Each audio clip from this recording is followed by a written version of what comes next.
Hi everyone, it's November 2. Kahapon, November 1, All Saints Day.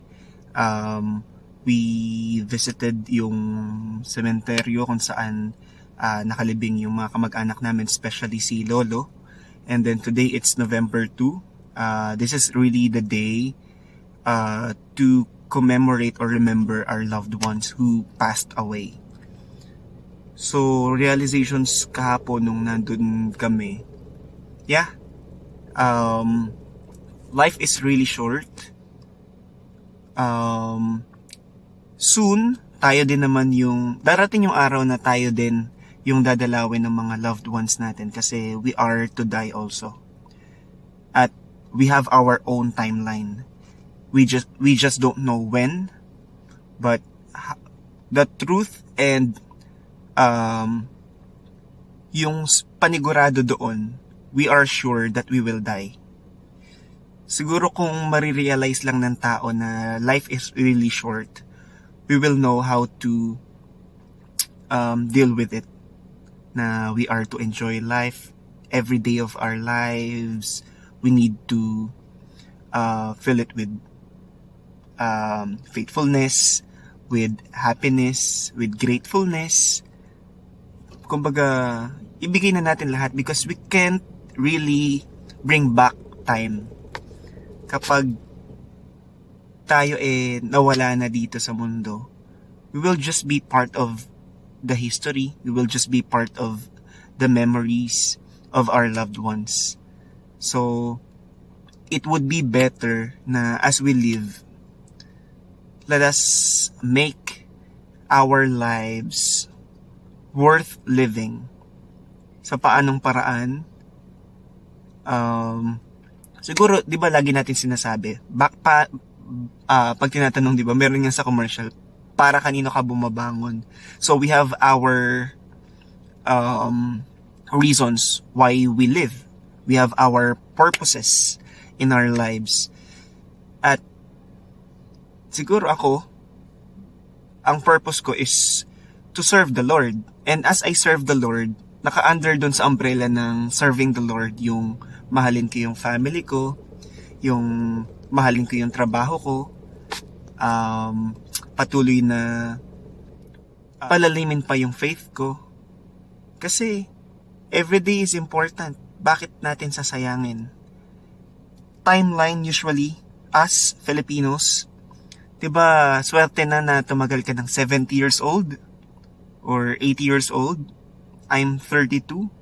Nasa gitna na ako ng aking buhay. Ang basis is yung average. But I'm not saying na mararating ko yun. Again, we are not sure. So we need to enjoy. We need to do well every day. Kumbaga, ang sarap kayang sabihan na pag tayo namayapa na, tulad ng mga kasama natin or tulad ng mga relatives natin na sumakabiling buhay na. So, there will come a day na sasalubungin tayo ni Lord. Ang sayang sabihin na, 'di ba? Well done, anak. Nagawa mo yung iniutos ko sa'yo. You may now enter into God's glory. So, ayun, siguro as we live, let us make this world a better place. But again, we cannot make this world a better place if we cannot make ourselves better also. So, paano yun? Siguro, bawas-bawasan na natin yung mga bagay na hindi maganda. Alam naman natin yun We have our values, we have our principles, and with the values and principles that we learned from our parents, from the Holy Spirit, kasi may konsensya na din naman tayo, di ba? Alam natin sa sarili natin ano yung tama at mali. And then, bawas-bawasan din natin yung mga tampuhan, yung mga inggit, pag-iisip ng mga hindi maganda sa ibang tao, yung pagsasalita ng walang preno, at paggawa ng mga bagay na alam natin na mali naman, pero siguro minsan napapaling tayo ng direction sa buhay. But then again, kumikilos naman din ang Holy Spirit sa atin kaya nga may konsensya.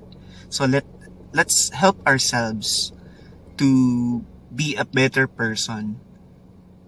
Hindi naman agad-agad na magiging better or magiging para tayong santo, 'di ba? One day at a time. So isip ka ng bagay na pwede mong gawin para mapaganda yung buhay natin. Ano yung mga pwede mo maging stepping stone para maayos yung sarili. Pwede siguro umpisahan mo na kung palagi kang nagiinom, bawas-bawasan ng inom.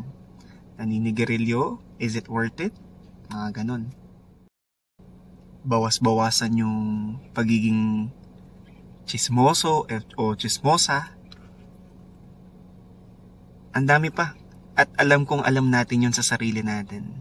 Kasi sabi ko nga 'di ba kanina, nangungusap naman yung konsensya sa atin So pag nangusap yung konsensya sa atin, something is wrong. At alam natin yun. So, yun lang. Palabas ako ngayon ng bahay din. At bibili ko ng uulamin namin. Naisip ko lang na mag-share kahit papaano.